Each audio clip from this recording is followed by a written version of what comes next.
Continuamos con La Noche.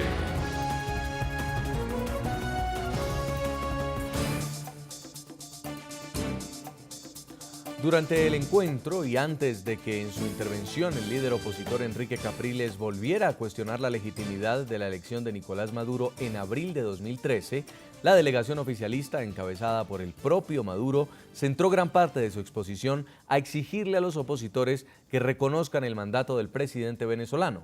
El oficialismo también hizo una férrea defensa del modelo económico socialista y de los denominados colectivos chavistas, grupos a los que la disidencia culpa de varios de los actos de violencia registrados desde el inicio de las protestas contra el régimen.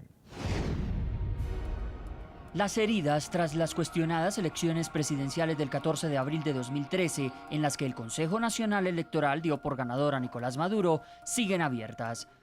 Durante el primer encuentro formal entre gobierno y oposición de cara al establecimiento de un diálogo que supere la crisis desatada tras 2 meses de protestas y represión en Venezuela, los delegados oficialistas insistieron en exigir el reconocimiento de Nicolás Maduro como presidente.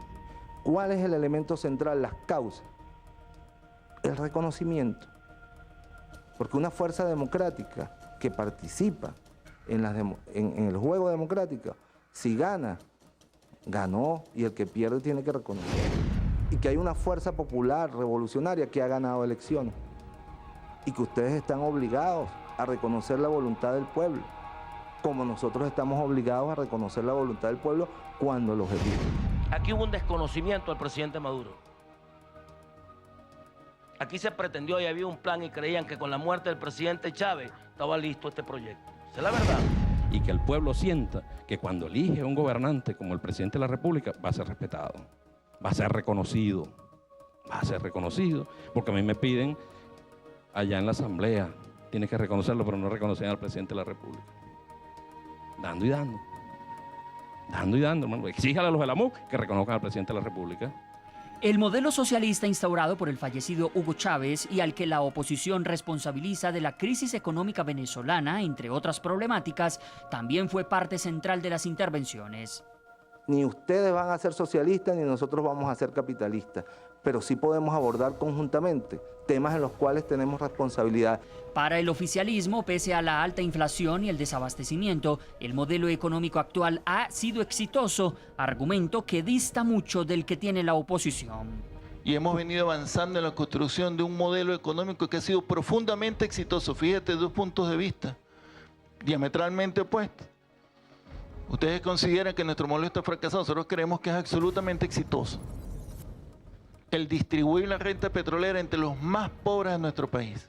Los denominados colectivos, uno de los actores más cuestionados en la situación de violencia que sacude al país bolivariano, también tuvieron asiento en la mesa como parte de la delegación oficialista. Según José Pinto, jefe del movimiento de los Tupamaros, ellos no reprimen con armas a los opositores. ¿De qué lado está la violencia?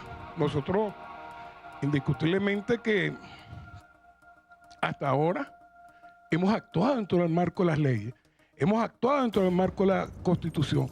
No hemos participado en ninguna actividad para reprimir o repeler ninguna acción de cualquier grupo que sea. El régimen defendió los colectivos como grupos de trabajo social en respuesta a la oposición que exige su desmantelamiento.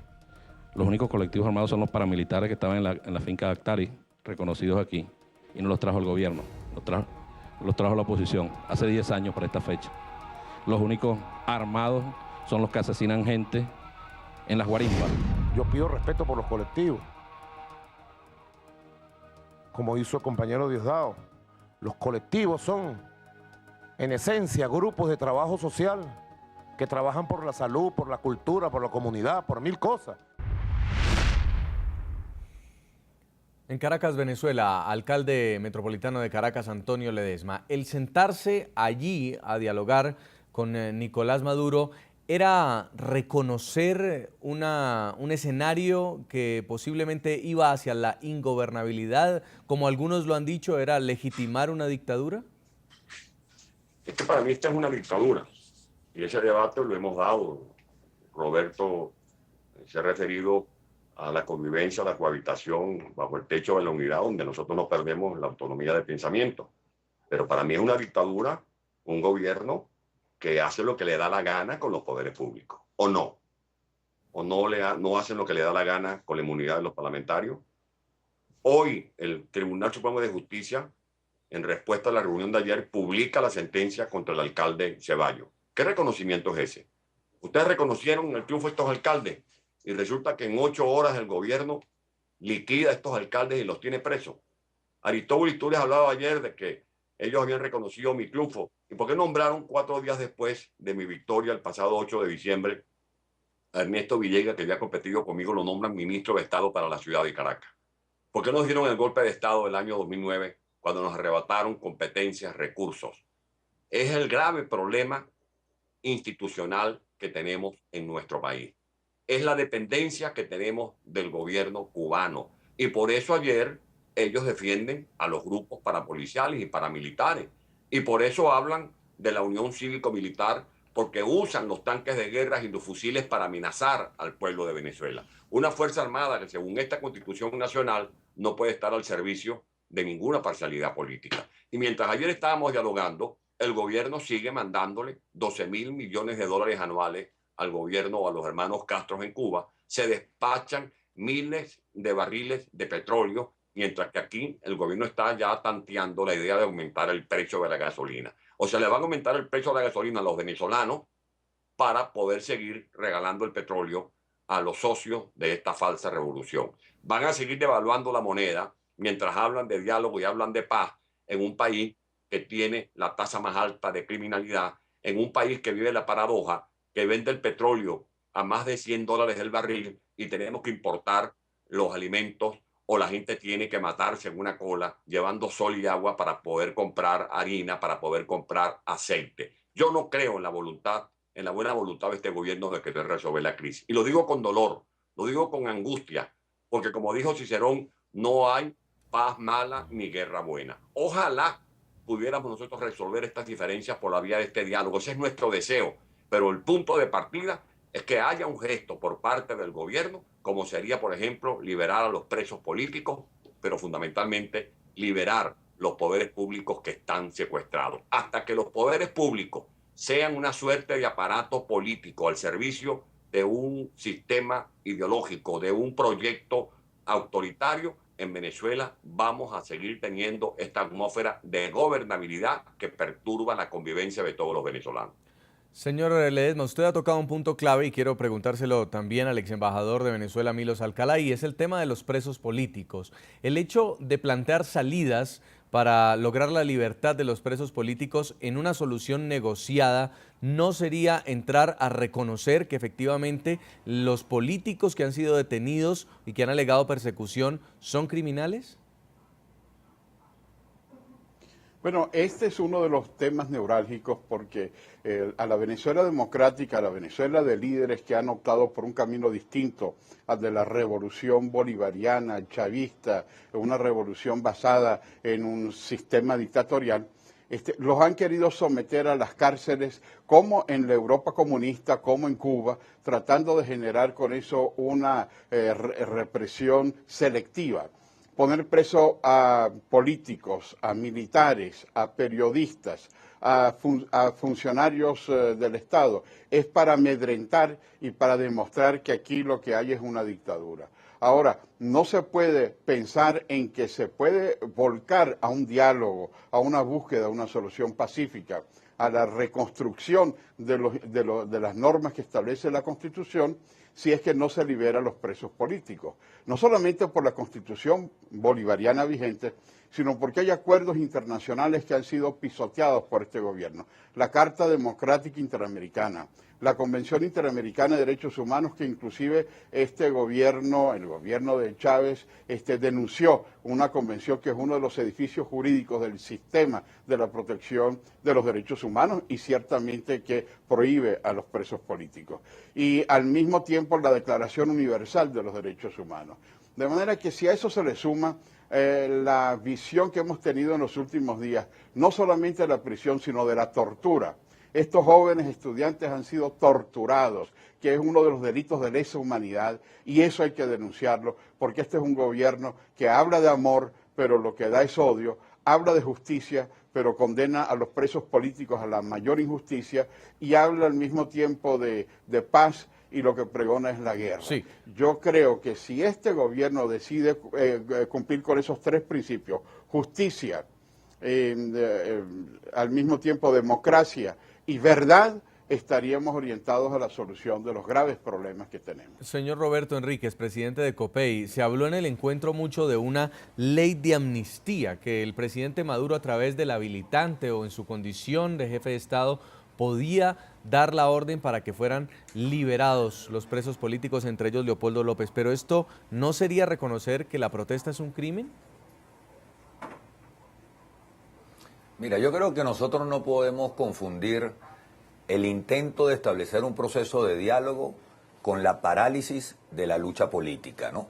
Eso sería un gran error. Creer que iniciar un proceso de diálogo, tenga éxito o no, significa que nos vamos a adormecer y nos vamos a chinchorrar, pues yo creo que nadie ha planteado eso y sería una verdadera torpeza plantear las cosas en esos términos. Nosotros tenemos que hacer un gran esfuerzo de convocar cada día más a sectores de la comunidad internacional para que ayuden al país. Yo te puedo hablar por la experiencia que hemos tenido en COPEI con nuestros equipos internacionales a través de la Internacional Demócrata Cristiana, de la Organización Demócrata Cristiana de América, y en todas esas instancias nos han pedido, tanto en los partidos que son gobierno como en los partidos que tienen representación parlamentaria, nos han pedido que no renunciemos de ninguna manera a la ruta del diálogo en el país, a sabiendas de que este es un gobierno que no tiene el menor interés de dialogar y que quiere utilizar el diálogo como una coartada para adormecer la lucha popular. En esa coartada es que nosotros no podemos caer.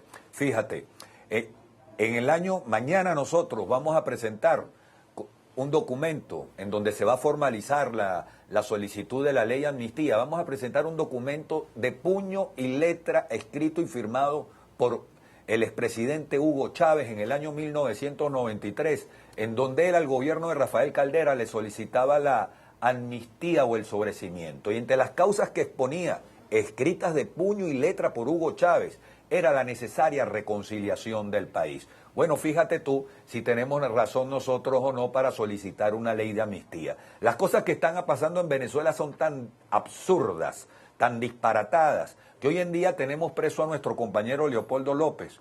Cuando yo y el vicepresidente nacional de COPEI lo fuimos a visitar a la cárcel de Ramo Verde, yo no sé si ustedes se enteraron, fuimos rechazados a culatazos de fusil de soldados del ejército venezolano.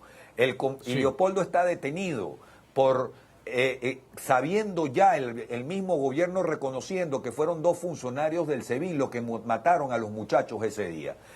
Los alcaldes de San Cristóbal y los alcaldes de San Diego están presos por protestas, porque se les acusa de protestas que se han hecho sus conciudadanos. ¿Qué quiere decir esto?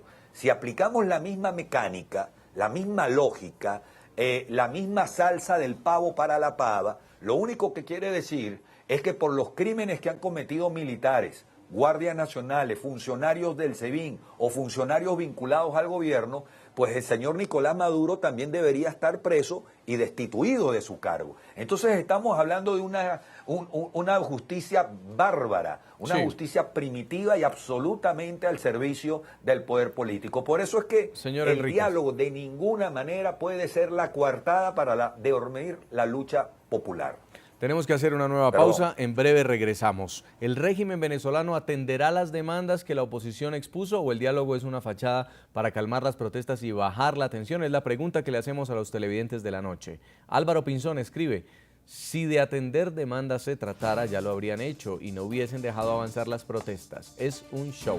También escribe Miguel Mario Tejada y dice: no hay garantías para la oposición, lo que hay es una cortina de humo. Y también escribe Marisabel, dice: diálogo es aceptar y respetar la contraparte. Ninguna de las dos se da con el gobierno. ¿Por qué se hizo de noche? Vamos a la pausa, ya regresamos en nuestro bloque final en la noche. Ya regresamos con La Noche.